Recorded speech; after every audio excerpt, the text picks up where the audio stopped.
Voici maintenant un test complet avec le SolarFlow AC 2400, batterie AB 3000X et Zendur Hyper 2000 avec batterie AB 2000. Donc là, tout est lié dans un même système de stockage d'énergie qu'on a créé ici. En fait, on vient de brancher un système Hyper 2000 en plus du système SolarFlow 2400 AC. Donc du coup, on peut ici intégrer l'Hyper 2000 dans le système de gestion d'énergie domestique de Zendur. Donc là, on le rajoute au système de stockage qu'on a déjà créé.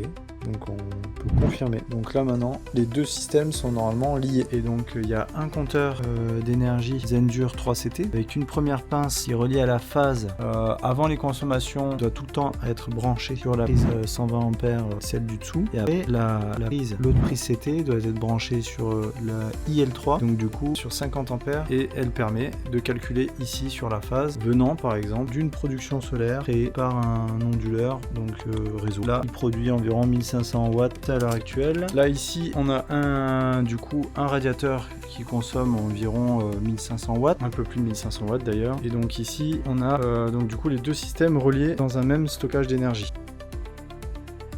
Un nouveau test de décharge, donc du coup sans système solaire, donc c'est un peu comme si c'était de nuit par rapport à ce système là. On va donc du coup mettre en route la consommation. Donc on peut voir ici qu'il y a 900 watts qui viennent donc des deux systèmes, donc la décharge est répartie sur les deux systèmes de façon équilibrée. Et ici la sortie totale max, donc du coup est paramétrée à 900 watts parce qu'on l'a pas débridé nous, mais vous pouvez le débrider aussi.